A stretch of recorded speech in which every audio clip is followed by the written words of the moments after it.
এবার পাকিস্তানের কয়েকটি স্থান লক্ষ্য করে হামলা করেছে তালেবান বাহিনী। আফগানিস্তানে পাকিস্তানের বিমান হামলার কয়েকদিন পরেই আফগানিস্তানের পক্ষ থেকে এই হামলার ঘটনা ঘটেছে। আফগানিস্তানের প্রতিরক্ষা মন্ত্রণালয় গত 28 ডিসেম্বর এই কথা জানিয়েছে। আফগানিস্তানের প্রতিরক্ষা মন্ত্রণালয় অবশ্য পাকিস্তানের নাম উল্লেখ করেনি, তবে আফগানিস্তানের সমন্বিত হামলা চালানো ও সমন্বয়কারীদের বিরুদ্ধে আনুমানিক লাইনের বাইরে বেশ কয়েকটি স্থানে হামলা চালানোর কথা উল্লেখ করেছে তারা। এর আগে গত 25 ডিসেম্বর আফগান কর্তৃপক্ষ সতর্ক করে বলেছিল তারা পাকিস্তানের বোমা হামলার জবাব দেবে। বার্তা সংস্থা এএফপি জানিয়েছে, আফগানিস্তানের বাহিনীর সঙ্গে সীমান্তে গুলি বিনিময়ে পাকিস্তানের আধা সামরিক বাহিনীর এক সদস্য নিহত এবং 7 জন আহত হয়েছেন। দুই দেশের কর্মকর্তারা বলছেন, পাকিস্তানের খাইবার পাখতুনখাওয়া প্রদেশ ও আফগানিস্তানের খোস্ত প্রদেশে সীমান্তরক্ষীদের মধ্যে 27 ডিসেম্বর রাতভর লড়াই হয়েছে। এ সময় বিভিন্ন স্থানে ভারী অস্ত্রশস্ত্র সহ বিক্ষিপ্ত সংঘর্ষের ঘটনা ঘটে। আফগানিস্তানের শাসক গোষ্ঠী তালেবান কর্তৃপক্ষ অভিযোগ করেছে, পাকিস্তান গত সপ্তাহে যে বিমান হামলা চালিয়েছে তাতে 46 জন নিহত হয়েছে, যার অধিকাংশই নারী ও শিশু। পাকিস্তানের একজন জ্যেষ্ঠ কর্মকর্তা বলেন, সন্ত্রাসীদের গোপন আস্তানা লক্ষ্য করে ওই হামলা চালানো হয়। অবশ্য ইসলামাবাদের পক্ষ থেকে আনুষ্ঠানিকভাবে আফগানিস্তানে বিমান হামলা চালানোর বিষয়টি স্বীকার করা হয়নি। পাকিস্তান সীমান্তের একজন জ্যেষ্ঠ কর্মকর্তা বলেন, একজন সেনা নিহত হওয়ার খবর পাওয়া গেছে, আরও 7 জন আহত হয়েছেন। তিনি আরও বলেন, পাকিস্তানের কুররাম সীমান্ত জেলার 2টি স্থানে সংঘর্ষের ঘটনা ঘটেছে। তবে চীনের রাষ্ট্রীয় বার্তা সংস্থা সিনহুয়ার প্রতিবেদনে বলা হয়েছে, পাক আফগান সীমান্তের উত্তেজনায় পাকিস্তানের অন্তত 19 সেনা ও 3 আফগান বেসামরিক নিহত হন। আফগানিস্তানের প্রতিরক্ষা মন্ত্রণালয়ের সামাজিক যোগাযোগ মাধ্যম এক্সে জানিয়েছে, পাকিস্তানের সঙ্গে সীমান্তে কয়েকটি স্থানে লড়াই হয়েছে। এসব স্থানে সংগঠিত হামলা করা হয়েছিল, এর পাল্টা জবাব দেওয়া হয়েছে।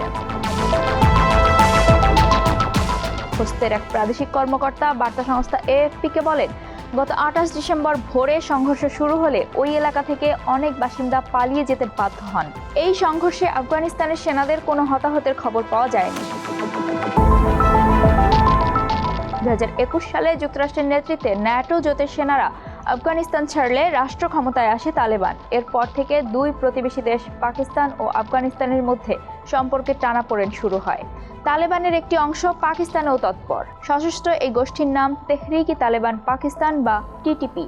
পাকিস্তানের অভিযোগ, টিটিপিকে আফগানিস্তানে আশ্রয় ও প্রশ্রয় দিচ্ছে তালেবান। 28 ডিসেম্বর এই সংঘর্ষ দুই দেশের মধ্যে উত্তেজনা বেড়ে যাওয়ার সবশেষ ঘটনা। ইসলামাবাদের পক্ষ থেকে কাবুল কর্তৃপক্ষের বিরুদ্ধে জঙ্গিদের আশ্রয় দেওয়ার অভিযোগ আনা হচ্ছে।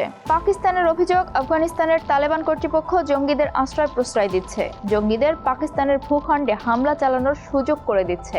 তবে ইসলামাবাদের এই অভিযোগ অস্বীকার করে আসছে কাবুলের তালেবান সরকার। পাকিস্তানের সামরিক বাহিনী গত মার্চ মাসে আফগানিস্তানের সীমান্ত অঞ্চলে মারাত্মক বিমান হামলা চালানোর পর সীমান্তে সংঘর্ষ বাড়তে থাকে। তালেবান কর্তৃপক্ষ দাবি করে, ওই হামলায় অন্তত 8 জন নিহত হন। এর আগেও পাকিস্তানের পক্ষ থেকে আফগানিস্তানে হামলার ঘটনা ঘটেছে, তবে বিষয়টি এতদিন কোনো জ্যেষ্ঠ পাকিস্তানি কর্মকর্তা স্বীকার করেননি। গত মার্চে শুধু পাকিস্তানি কর্মকর্তারা আফগানিস্তানে একটি হামলার কথা স্বীকার করেন। আফগানিস্তানে এসব হামলার ঘটনার তীব্র নিন্দা ও সমালোচনা করে আসছে তালেবান সরকার। আফগান কর্মকর্তারা এসব হামলাকে দেশটির সার্বভৌমত্বের চরম লঙ্ঘন বলে অভিহিত করেছিলেন।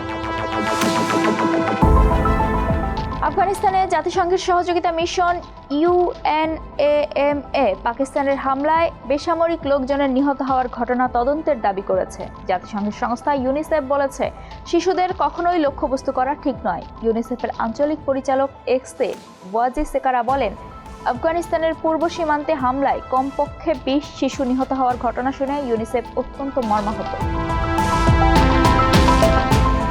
এর আগে গত 20 ডিসেম্বর পাকিস্তানের আফগান সীমান্তবর্তী একটি তল্লাশি চৌকিতে সশস্ত্র ব্যক্তিদের হামলায় পাকিস্তানের 16 সেনা সদস্য নিহত হন।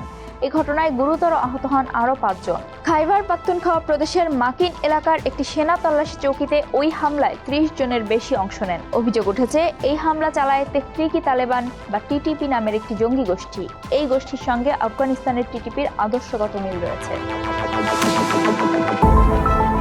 গত গত 27 ডিসেম্বর পাকিস্তানের প্রধানমন্ত্রী শাহবাজ শরীফ বলেন, আমরা কাবুলের সঙ্গে ভালো সম্পর্ক রাখতে চাই, কিন্তু টিটিপিকে আমাদের নিরপরাধ মানুষজনকে হত্যা করা ঠেকাতে হবে। এটাই আমাদের চূড়ান্ত সীমা।